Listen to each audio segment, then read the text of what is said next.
लेकिन जिसको प्यास नहीं है वो बार बार प्रश्न करता है, भैया जी आपने ये जो प्याऊ लगाई है ना, ये पानी कहां से भरा था? पानी टंकी का है या कुआं का पानी? नहीं भैया कुआं से भरवाया। अच्छा तो आपने छान के भरा था? बोले हाँ जी छान के भरा। ठीक से छान लिया था? बोले हाँ जी ठीक से। अच्छा इसमें बर्फ भी मिलाया है? बोले हाँ बर्फ भी डाला ताकि ठंडा हो जाए, बढ़िया हो जाए, शीतल हो जाए। अच्छा ठीक है, शुद्ध पानी है ना? अब ये प्रश्न इतने क्यों हो रहे हैं? क्योंकि प्यास नहीं है। और एक व्यक्ति ग्रीष्म काल की आतप घाम को तपता हुआ चला आ रहा है, उसका कंठ सूख गया है, प्राण निकलने वाले हैं, और वो उसने देखा कि प्याऊ लगी है, कोई प्रश्न नहीं, भैया जी पानी है? बोले हाँ जी आइए। तो उसने तुरंत अपना अंजलि लगाई और पीना प्रारंभ कर दिया। क्यों? क्योंकि वो प्यासा है। और यहाँ न तो प्यास है ना भूख है, केवल प्रश्न हो रहे हैं। ऐसे ही कथा में भी आकर के लोग तरह तरह की बातें करते हैं, व्यास जी कहाँ से आए हैं, कितने पैसे लेकर आए हैं, क्या इनका रहन सहन है, ये सब बातों से क्या लेना देना।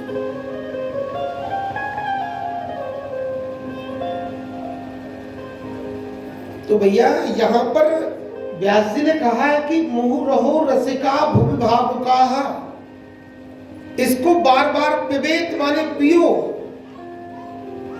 आसमंतात मोक्ष पर्यंत, आसमंतात लयम मोक्ष पर्यंतम, इतना पियो कि कृष्ण रस में डूब जाओ, वो तो प्रोत आपका जीवन कृष्ण कथा में हो जाए और आपका संसार से आवागमन ही छूट जाए। और क्या कहा? रसिका भूमि भावुकाः, बोले जितने रसिक जन हैं, कृष्ण रस के पिपासु हैं, वो सब चले आए, उनको दावत दी है। एरा गैरा रत्तु गैरे को तो दावत ही नहीं दी। ऐसा ये कृष्ण कथा अमृत है, इसको पिबेत माने पियो। मुँह रहो रसिका भूमि भावुका, हे भावुक जनों आपके लिए ये दिव्य कृष्ण कथा अमृत की प्याऊ लगी है।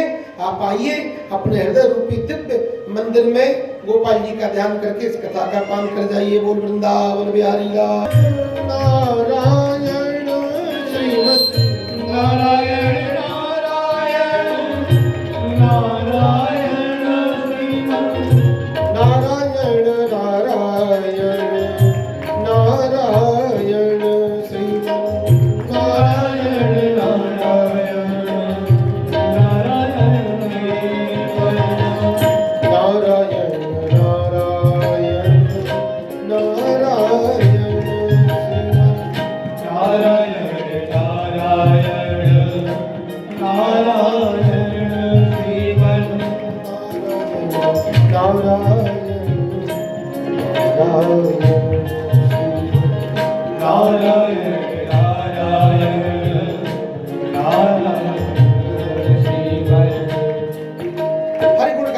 बजाते पहुंच गए। कहाँ पहुंचे? कैलाश पे। और माता जी को प्रणाम किया, माता जी प्रणाम करें। माता जी बोली ठीक है बेटा पूछ रहा हूँ। नारद जी कहाँ से आ रहे हो? बोले यहीं घूमने गए थे, सारे संसार को देखने गए, सारी दुनिया को देखा, पर माँ कहीं भी शांति नहीं है, सब जगह अशांति फैली हुई। अच्छा कैसे अशांति फैली हुई? बोले माँ सच कहूं इस संसार में कोई किसी से वास्तविक प्रेम करता ही नहीं। पत्नी पति से प्रेम करती है तो स्वार्थ के लिए करती है, पति पत्नी से प्रेम करता है तो स्वार्थ के लिए, बहन भाई से प्रेम करता है तो स्वार्थ के लिए, भाई बहन से करता, सब एक दूसरे से स्वार्थ के लिए प्रेम करते, वास्तविक प्रेम कहीं मुझे मिला नहीं। इसलिए मेरा मन बड़ा अप्रसन्न है, दुखी। अरे बेटा तो कोई बात नहीं, जलपान करो, मैंने अभी कल ही ये दिव्य सुंदर लड्डू बनाए हैं, इनको खाओ और थोड़ी भूख मिटाओ।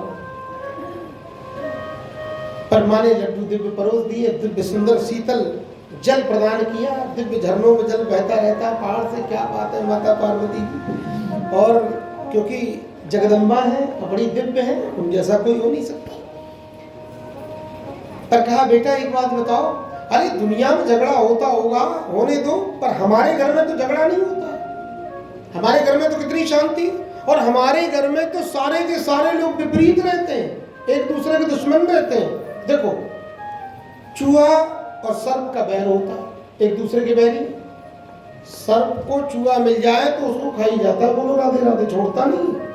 पर हमारे घर में देखो, सर्प हमारे भोले बाबा के गले की माला है और चूहे हमारे गणेश जी पुत्र की वाहन है।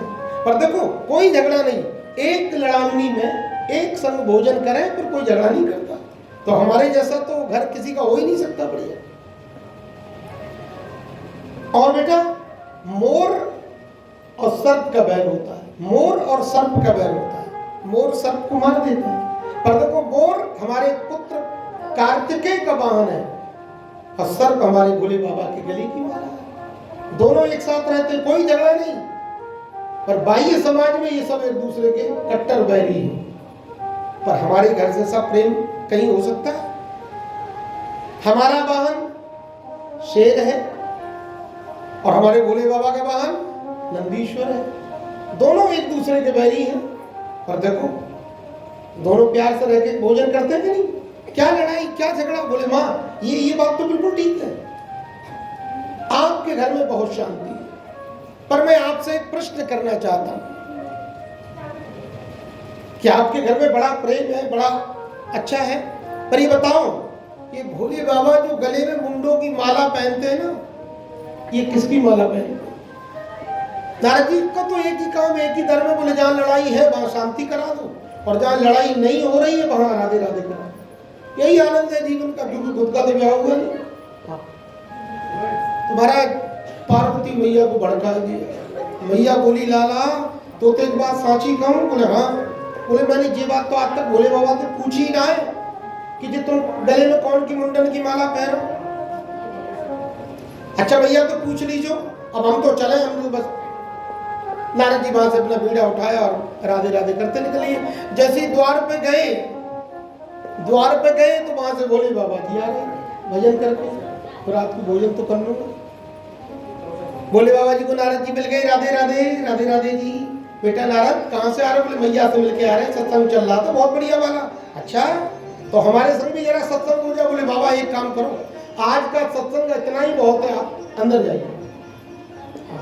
भोले बाबा समझ गए जमरे को घर में आना बढ़िया ना हो, ना जाने कौन सी पट्टी पढ़ाएगा हो। हाँ सब बेचारे डरते नारद से। नारद जी चले गए, भगवान भोलेनाथ आए तो पार्वती मैया तो बहुत दिव्य सुंदरी, उन जैसा कोई सुंदरी नहीं है दुनिया में। और ये बड़ी बड़ी आंखें साहब वो लाल करके ऐसे बैठी। भोले बाबा जी आए बेचारे, राम राम जी। देखो पति कभी कभी आप लोगों की चितवन से इतना घबरा जाता है बेचारा, वो आके उल्टी आपसे ही बहन जी करके राम राम करने लगा। इतना घबरा जाता, भूल जाता कि मेरी पत्नी कौन है, बोल देता कि बहन जी राम राम। अरे इतना मत डराया करो, क्या मिलेगा स्वामी जी को डराने से? प्यार से बोलो। प्यार का जो देखो है प्रेम जगत में सार और कछु सार नहीं। लड़ने में किसी को क्या मिला है, पर फिर भी आप लोग मानते नहीं। तो भोले बाबा ने कहा देवी जी क्या बात है, ठीक तो है? हाँ कहा ठीक है, तुम मुझसे बहुत छुपाते हो। अरे मेरी बहन मैं क्या छुपाता हूँ? शास्त्र कहता है कि अपना किया हुआ मालाओं का भजन अपनी छाया को भी नहीं बताना चाहिए। और देख पार्वती मैं तुझे फिर भी बता देता हूँ, आज मैंने इतनी मालाओं का जप किया, मैंने तुझसे क्या छुपाया?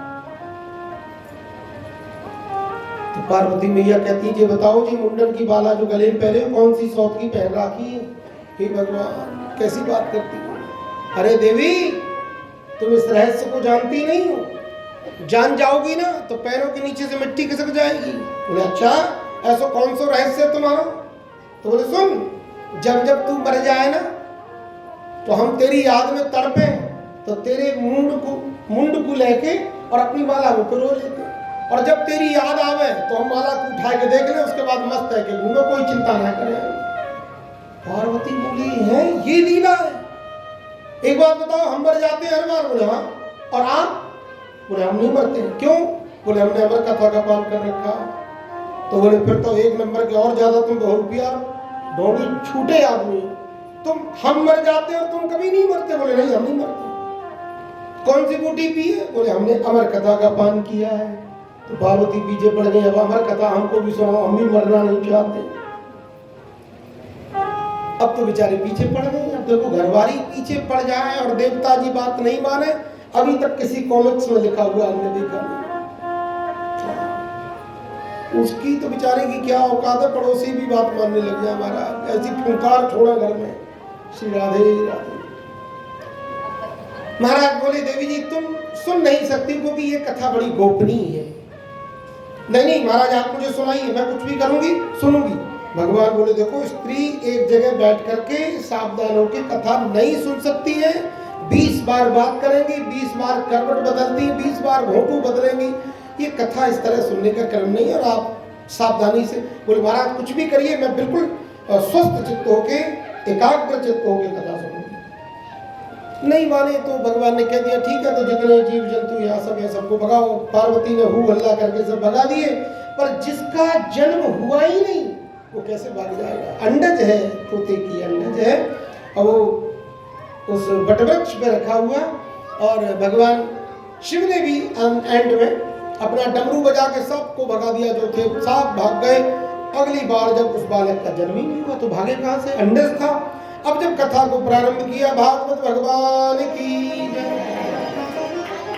खूब दिव्य कथा चली, 10वें स्कंद तक पार्वती मैया को बड़ा दिव्य आनंद हुआ, हर्षोल्लास हुआ, कृष्ण कथा सुनकर के और प्रसन्न चित्त हो गई। ऐसी दिव्य कथा है।